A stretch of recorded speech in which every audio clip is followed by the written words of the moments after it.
Toxic படமா இங்க ஒருத்தர் வந்த தொப்பியை கழிச்சா அந்த மாதிரி இருக்கும். அந்த அளவுக்கு மொக்க இந்த படம்.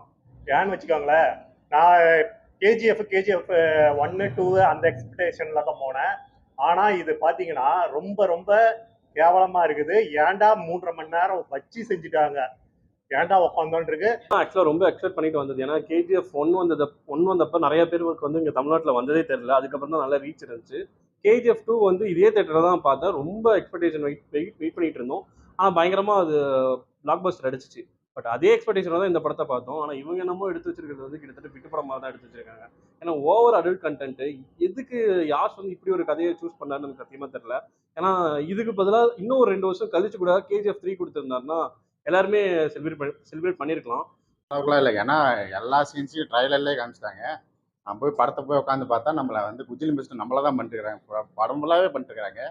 அதுக்கப்புறமேட்டு ஒன்லைனாக பார்க்குறப்ப நல்லா இருக்குது. அந்த வந்து இப்படி ஒரு ஹீரோ இப்படி காட்டணும்னு அவசியமே இல்லை. ஏன்னா கேஜிஎஃப்ல வந்து அவருக்கு ஒரு நல்ல பேர் இருந்துச்சு. பட் ஆனால் இந்த படத்தில் அவர் எல்லாத்தையும் கெடுத்துக்கிட்டாருன்னு நினைக்கிறேன். அப்புறம் நயன்தாரா மேம்லாம் வந்து ஒரு அக்கா கேரக்டர் பண்ணுறாங்க.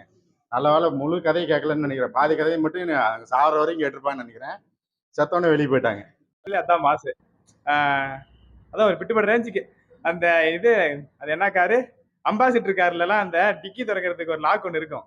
அது வண்டி இறங்கி இறங்கி இறந்துச்சுன்னா அந்த லாக் இது இறங்கி இறங்கி இறங்கும்ல, அதுவும் உள்ள அவர் பண்றதையும் மெர்ஜ் பண்ணி ஒரு இன்ட்ரோ, செம்ம இன்ட்ரோ. அது பேண்டே கரெக்டாக எப்படி உள்ள அவ்வளோ அது பண்ணாருன்னு தான் எனக்கும் தெரில. படத்தில் நெகட்டிவாக அது ஒன்று மட்டும் தானா. 18+ கொடுத்ததுக்கு காரணம் வந்து பிளட்டு ஸ்டார்டிங்லேயே செம்ம பிளட்டு கொடுத்துருவாங்க. அப்புறமேட்டு அந்த உறுப்புகள்லாம் கை கால்லாம் வெட்டுறது எல்லாத்தையுமே ரொம்ப ரியலிஸ்டிக்காக காமிச்சிருப்பாங்க. அதுக்காக 18+. அது ஃபர்ஸ்ட் ஒரு ஹாஃப் அன் அவர் நல்லா போயிட்டு இருந்தது. ஃபர்ஸ்ட் ஒரு ஹாஃப் அன் அவர் சரி விறுவிறுப்பா போயிட்டு இருந்தது. அதுக்கப்புறம் இது ஃபேமிலியோட வந்து பார்க்கணுமா அப்படின்ற மாதிரி இந்த படத்தை எடுத்து வச்சிருக்கிறாங்க. அதுவும் இந்த படம் வந்து யார் எடுத்திருக்காங்கன்னா ஒரு பெண்ணு, ஒரு லேடி வந்து டைரக்டர். அந்த லேடி டைரக்டர் வந்து இந்த அளவுக்கு யோசிச்சிருக்கிறாங்களா அப்படின்ட்டு இந்த படத்தை பார்த்துட்டு யோசனை பண்ண தோணுது. பட் வந்து மேக்கிங் வைஸ்ல எல்லாமே டெக்னிக்கல், மேக்கிங் வைஸ், சவுண்ட் எல்லாமே நல்லா இருக்கு. பட் எனக்கு என்னன்னா ஸ்க்ரீன் பிளே வந்து எங்கேயோ கோட்டை விட்டாங்கன்னு சொல்லலாம். ஏன்னா வந்து ஸ்டோரி வைஸ்ல ஒண்ணுமே இல்லை. ஆஸ் யூஷுவல் ஒரே மாதிரி ஸ்டோரி தான். ஆனால் அந்த ஸ்டோரியே கொஞ்சம் இன்னும் கொஞ்சம் நல்லா கொண்டு போயிருக்கலாம். தேவையில்லாத அன்வான்ட் சீன்ஸும் நிறைய இருக்கு. ஸோ இந்த படம் வந்து என்னை பொறுத்த வரைக்கும் வந்து தமிழ்நாட்டை பொறுத்த வரைக்கும் இந்த தமிழ்நாட்டு ஆடியன்ஸ் வந்து எப்படி எடுத்துப்பாங்கன்னு எனக்கு தெரியல. எமோஷனாகவும் கனெக்ட் ஆகல. வேற ஏதாவது மாஸ் சீக்வன்ஸ் இருக்குன்னு சொல்லிட்டு இவங்களா நினைச்சு எப்படி சொல்றது அடல்ட் சீன்ஸ் எல்லாம் வந்து மாஸ் சீன்ஸா வச்ச மாதிரி வச்சிருக்காங்க. ஒரு மாதிரி இல்லைன்னா அவங்களையும் கடைசி வரையும் வச்சு குஜிலி மிஸ்டர் யாஸ் என்னென்ன பண்ணிட்டு இருக்காருன்னு பின்னாடி உட்காந்து என்ன மேட்ரு பண்ணாலும் உட்காந்து நயன்தாரா உட்காந்து பார்த்துட்டு தான் இருக்கிறாங்க. அது ஏன்னு தெரியல எனக்கு. ஆனால் ஒரு மாதிரி நம்மளை வந்து ஃபேமிலியெல்லாம் உட்காந்து இந்த கூட்டிகிட்டு வந்து இந்த படத்தை பார்க்க முடியாது. அதுதான் இங்கே கொஞ்சம் கஷ்டமாக இருக்குது. ஏன்னா நம்ம கேஜிஎஃப்ல வந்து ஃபேமிலியாக உட்காந்து பார்த்து தான் அந்த படத்தை ஹிட் பண்ணோம். அப்புறம் 2யும் அதே மாதிரி தான் ஹிட் பண்ணோம். பட் ஆனால் இந்த படங்கள் வந்து கில்மா படம் பார்க்கணும்னா நீங்கள் நைட் நேரத்தில் பார்க்காம பகல் நேரத்துலேயே உட்காந்து தேட்டரில் ஃபுல்லாக பார்க்கலாம். அந்த அளவுக்கு தான் படம் இருக்குது. தாண்டி வந்து ரொம்ப கில்மா சீன்ஸ்லாம் அதிகமாக காமிச்சிருப்பாங்க. ஃபர்ஸ்ட் ஹாஃப் ஃபுல்லாகவே ஒரு பிட்டுப்பட ரேஞ்சு தான். ஃபுல்லாகவே அந்த மிருகம் படம் பார்த்துருப்போம். மிருகம் படம் அந்த ரேஞ்சுக்கு பிடிச்சிட்டு எல்லாம் லேடிஸ் எல்லாத்தையும் ரொம்ப ரொம்ப கேவலமாக கொண்டு போயிட்டாங்க. கேவலத்துலேயும் கேவலம் அந்த மாதிரி கொண்டு போயிட்டாங்க. ஆல்ரெடி ரெட் ஃப்ளவர்னு ஒரு படம் பார்த்தோம். அந்த படத்தில் வந்து லேடிஸை வந்து இப்படி தான் காமிச்சிருப்பாங்க, ப்ராஸ்டியூஷனுக்காக யூஸ் பண்ணுற மாதிரி. ஆனால் இதில் வந்து அது ப்ராஸ்டியூஷன் கூட யூஸ் பண்ணல. வர லேடிஸ் எல்லாருமே இவர் அழகில் மயங்கி வந்து கட்டில் விழுந்துடுறாங்க அப்படின்ற மாதிரி காமிச்சிருந்தாங்க. செகண்ட் ஆஃப் ஹாலிவுட் படத்தையும் இதையும் கம்பேர் பண்ணாதீங்க. ஏங்க ஹாலிவுட்டு வேற இது வேற.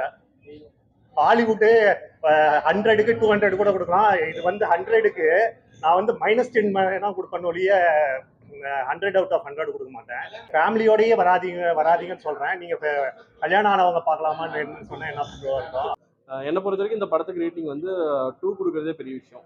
நயன்தாரா மேம் வந்து ஓகே, அவங்களோட கேரக்டர் எல்லாருமே கேரக்டர் வைஸும் நல்லாவே ஆக்ட் பண்ணியிருக்காங்க. பட் என்னன்னா ஸ்க்ரீன் பிளே தான் சரியில்லை. கதை ரைட்டிங்ல ரொம்ப சொதப்பிட்டாங்க. நிறைய பேர் வந்து படம் ஃபுல்லாக கமாண்ட்ரி அடிச்சுட்டு தான் இருந்தாங்க. டேய் இந்த பொண்ணையாவது விட்டு வைடா அப்படின்னு சொல்கிறாங்க. ஆனால் அந்த பொண்ணையும் விட்டு வைக்க முடியாது. அடுத்த நிமிஷமே குழந்தைய ஆக்கி விட்றாரு. அது ஒரு மாதிரி ஆக்கிடுறாங்க. அதுக்கப்புறமேட்டு நம்ம அன்னியன் சீன்ஸ்லாம் உள்ளே வருது. அது எந்த இடத்துல அன்னியன் சீன் இது வருதுன்னு நீங்கள் படத்தை போய் பாருங்கள். அந்த பையன் உண்மையா இல்லையா, யாஸ் நல்லா நடிச்சிருக்காரு. பட் ஆனால் இந்த படம் அதுக்கான இது இல்லைன்னு நினைக்கிறேன். ஒன்லைனாக பார்க்க போனால் ஸ்டோரி நல்ல ஸ்டோரி தான். நயன்தாரா நடிச்சிருந்தாங்க, அவங்க அக்கா ரோல் பண்ணியிருந்தாங்க. நல்லா தான் அவங்களும் நல்லா பண்ணியிருந்தாங்க. ஆனா என்னன்னா இந்த படத்துல வந்து அவங்களோட இமேஜை ஸ்பாயில் பண்ணிட்டாங்க. ஆக்டிங் வந்து அவங்க ஆக்டிங் பண்ண மாதிரி இருந்துச்சு. இயல்பா இல்ல, ஆக்டிங் பண்ண மாதிரி இருந்துச்சு. அதே போல நிறைய இடத்துல அந்த கன் எல்லாம் வெடிக்க இந்த ஷூட்டிங் சவுண்ட்லாம் வரும்போது பயந்துட்டு நின்ன மாதிரி அது பச்சையாவே தெரிஞ்சுச்சு. அவர் சொல்றதுக்கு பதில் சொல்லிட்டா, நீங்க கேட்கறதுக்கு பதில் சொல்லிட்டா. படம் மொத்தத்துல தலையில துண்டு போட்டுக்கிட்டு போக வேண்டியதுதான். இது இல்ல அது ஓகே. அது லேடியா இருந்தாலுமே அது இப்படி எடுக்கக்கூடாது அப்படி எடுக்கணும் சொல்ல முடியாது. பட் அடல்ட் கண்டென்ட்லாம் கொஞ்சம் அவாய்ட் பண்ணிருக்கலாம். இது வந்து ஆக்சுவலா இது நெட்ஃபிளிக்ஸ்ல இல்ல வெப் சீரிஸ் மாதிரி பண்ணி விடுற மாதிரி இருந்தா okay. OTT platform okay. Theatrical அது தமிழ்நாட்டுல விடுறப்ப இது கண்டிப்பா வந்து இவ்ளோ அடல்ட் சீன்ஸ்லாம் வச்சிருக்க தேவையில்ல. எனக்கு கேஜிஎஃப் பார்த்துட்டு இது பாக்குறப்ப ஒரு சீன்ல கூட குரூப்ஸ் வரவே இல்லை சுத்தமா. கேஜிஎஃப் 3 வேணா பண்ணியிருக்கலாம். எனக்கு தெரிஞ்சு இந்த படம் பண்றதுக்கு பதிலா சினிமோட்டோகிராஃபிலாம் வேற லெவலுக்கு இருப்பா. அதெல்லாம் நான் குறை சொல்ல மாட்டேன்.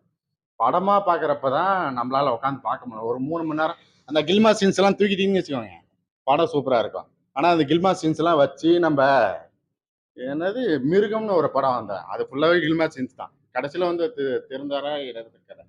அதே மாதிரி தான் இந்த படமும் இருக்குது. நம்ம நிறைய இடத்துல டக் லைஃப்லாம் பார்க்குற மாதிரி தான் இருக்கு. அது இப்படி சொன்னா அடிப்பானுங்க.